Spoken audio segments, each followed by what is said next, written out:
بسم اللہ الرحمن الرحیم۔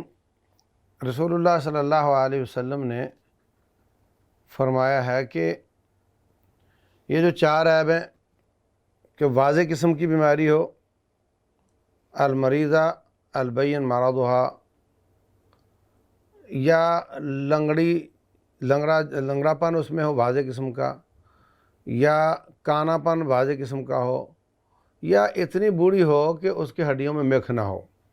یہ چار عیب تو ایک حدیث میں آئے ہیں۔ اسی طریقے سے صحابہ کرام فرماتے ہیں کہ ہمیں حکم دیا گیا تھا کہ ان نستشرف العین والاذن، ہم کان کو اور آنکھ کو اچھی طریقے سے دیکھیں کہ اس میں کوئی واضح قسم، اس میں کوئی عیب نہ ہو۔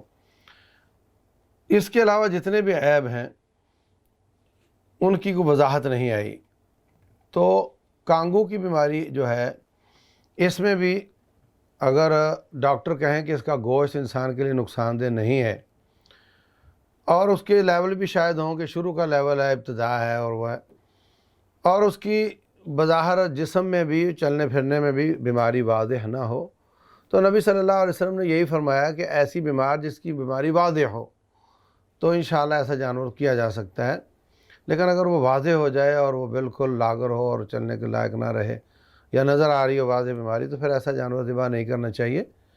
اور اس کے بعد اگر اس میں طاقت ہے تو اور جانور کر لے، طاقت نہیں تو اللہ اس کو معاف کرے گا انشاءاللہ۔